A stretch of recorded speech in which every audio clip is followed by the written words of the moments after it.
অপর প্রতিনিধি অনুপম আমাদের সঙ্গে রয়েছেন, আমি তার কাছে যাব। তবে তার আগে আমাদের আরো এক প্রতিনিধি শেখর দুবের সঙ্গে এসএসকেএম এর সুপারের সঙ্গে একটি কথোপকথন হয়। আগে সেই কথোপকথনটা আপনারা শুনুন।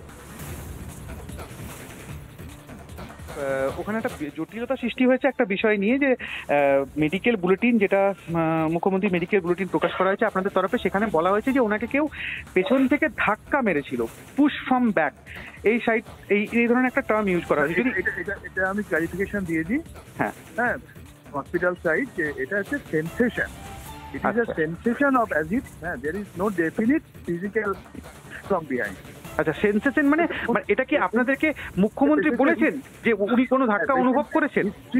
ডাক্তারবাবুর কাছে বলেছেন যখন পড়ে গেছেন যে মনে হচ্ছিল যে না এরকম একটা হয়েছে, পেছন থেকে কেউ ধাক্কা মেরেছে, মানে মুখ্যমন্ত্রী ডক্টরবাবুর কাছে এটা বলেছেন। ডেফিনিট ফিজিক্যাল পেছন থেকে কেউ ধাক্কা মেরেছে সেটা বলেন। ওকে, আচ্ছা, ইট ইজ আ সেন্সেশন। আচ্ছা, often we get that this type of sensation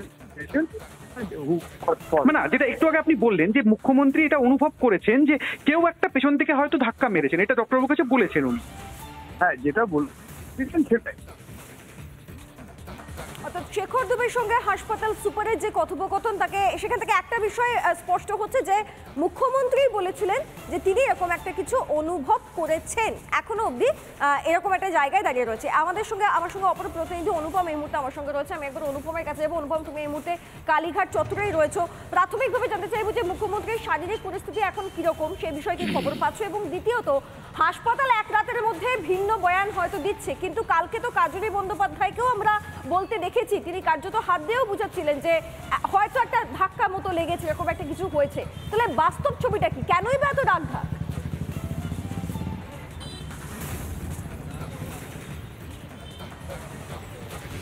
দেখো, কাকভোর থেকে রিপাবলিক বাংলা মুখ্যমন্ত্রী মমতা বন্দ্যোপাধ্যায়ের শারীরিক অবস্থার আপডেট দিচ্ছে, এবং আমরা কাকভোর থেকেই বলছিলাম যে মুখ্যমন্ত্রী কিছুটা স্থিতিশীল রয়েছেন।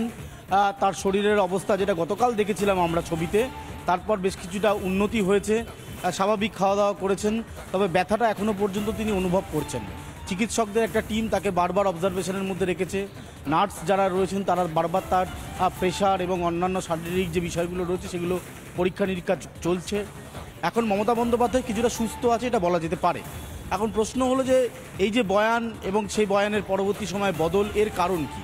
এবং পুলিশের বিরুদ্ধে যে একটা নেগলিজেন্সির অভিযোগ উঠছে, অনেকেই বলছেন তদন্ত করে দেখা হোক। অতীতের অভিজ্ঞতা থেকে আর একটু শিক্ষা নেওয়া উচিত ছিল পুলিশের, অন্তত রাজনৈতিক মহলের একটা বড় অংশ এটাই বলছে। কারণ নন্দীগ্রামে মমতা বন্দ্যোপাধ্যায়ের পায়ের চোট, পূর্ব বর্ধমানে মমতা বন্দ্যোপাধ্যায়ের গাড়ির সামনে গাড়ি চলে আসলো, কালীঘাটে মমতা বন্দ্যোপাধ্যায়ের বাড়ির সামনে একটা আগন্তুক পৌঁছে গেলেন বাড়ির ভেতরে, অজানা ব্যক্তি হাতে রড নিয়ে তাকে ধরা পড়ল। এই যে অতীতের অভিজ্ঞতাগুলো কলকাতা পুলিশের কাছে ছিল, রাজ্য পুলিশের কাছে ছিল, এগুলোকে কেন ব্যবহার করা হয়নি? যখন অতীতেই এই ধরনের ঘটনা ঘটেছে, তখন মুখ্যমন্ত্রীর সাথে থাকা নিরাপত্তার যারা দায়িত্বে থাকেন তারা আরও কেন সতর্ক হলেন না? মুখ্যমন্ত্রীকে একা ছেড়ে দেওয়া হলো কেন? এই প্রশ্নগুলো রাজনৈতিক মহল তুলছেন, এবং বিরোধী রাজনৈতিক দলের নেতারা বলছেন এর সঠিক তদন্ত হওয়া দরকার। যেখানে রাজ্যের মুখ্যমন্ত্রীর প্রাণ নিয়ে একটা প্রশ্নচিহ্ন উঠে যাচ্ছে, সেখানে তদন্ত হওয়ার প্রয়োজন। এবার আসছি তদন্ত পুলিশ কি করবে? যখন প্রথম বয়ান আসছে হাসপাতালের তরফে, তখন বলা হচ্ছে পেছন থেকে ধাক্কা দেওয়া হয়েছে। তাহলে পুলিশকে এই বয়ানের ওপর তদন্ত করতে হবে। ধাক্কা দিলে মুখ্যমন্ত্রীর ক্লোজ প্রক্সিমিটিতে কারা কারা থাকেন? তার নিরাপত্তা রক্ষীরা থাকেন, তার পরিচিতরা থাকেন, তার পারিবারিক আত্মীয় পরিজনরা থাকেন, যারা মুখ্যমন্ত্রীকে চেনেন, তারা মুখ্যমন্ত্রীর এই ক্লোজ প্রক্সিমিটিতে থাকে। তাহলে এখন তদন্ত কিভাবে এগিয়ে নিয়ে যাবে তদন্তকারী আধিকারিকরা, সেই দিকেই তাকিয়ে রয়েছেন প্রত্যেকে। ঠিক, বেশ পরিস্থিতির উপর নজর রাখো অনুভব। আমি আবারও পরবর্তী সময় তোমার কাছে ফিরবো।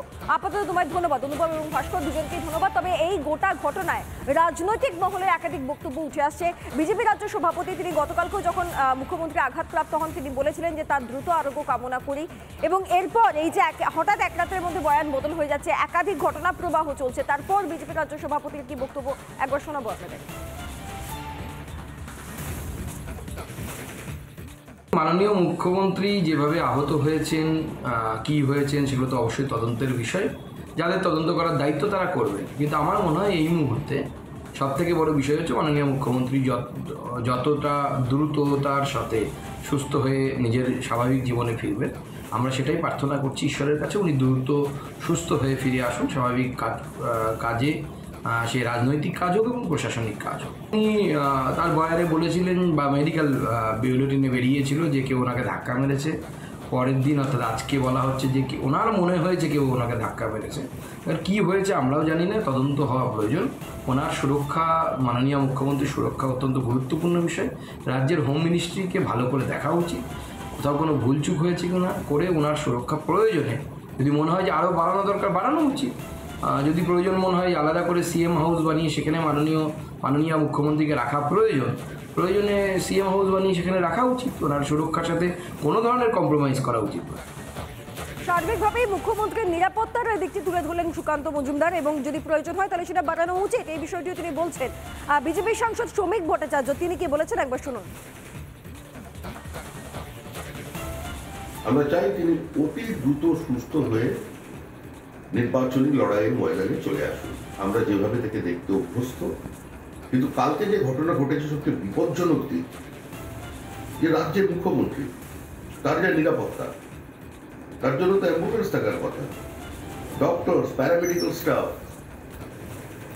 ফার্স্ট এড করার একটা ব্যবস্থা কিছুই নেই।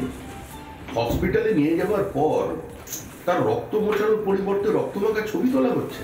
কালকে সোশ্যাল মিডিয়ায় যারা একটা পোস্ট করেছেন, এটা তো বিপজ্জনক বিষয়।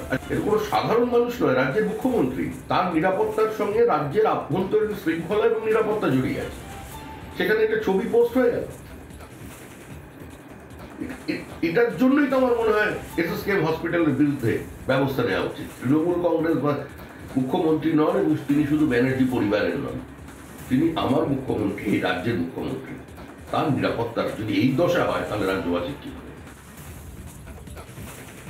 পাশাপাশি বিকাশ রঞ্জন ভট্টাচার্য আইনজীবী তথা সিপিআইএম সাংসদ তিনি কি বলেছেন শোনাবো। সিস্টেমের উপর চাপ গেছে। যখনই বলেছেন তারা যে পেছন থেকে কেউ ধাক্কা দিয়ে তাকে ফেলে দিয়েছেন, তার তো একটা যথেষ্ট বিভিন্ন রকম তার প্রতিঘাত আছে, এবং সেই প্রতিঘাতের ফলে গোটা রাজ্য জুড়ে তোলপাড় হচ্ছে। সেজন্যে তারপর ঘুরিয়ে দেওয়া হলো হি ফেল্ড বলে। কিন্তু আরও বিস্ময়কর ব্যাপার কি জানেন, যেটা খারাপ লাগছে আমার বলতে, আমি বলতে চাই না, যে মুখ্যমন্ত্রী কপালের জায়গা দেখলাম একটা ক্ষতস্থান, সেখান থেকে রক্ত।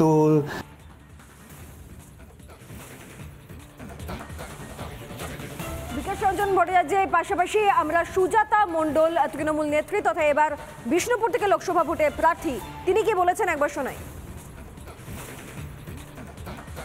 মুখ্যমন্ত্রী উনি যে ট্রেডমিল হয়, আপনারা জানেন যে উনি প্রচণ্ড শরীরে সবসময়, মনে যেরকম ফিট থাকেন উনি সেরকম শরীরের দিক দিয়ে সবসময় ফিট থাকার চেষ্টা করেন, কারণ উনি তো আমাদের সকলের শক্তির উৎস।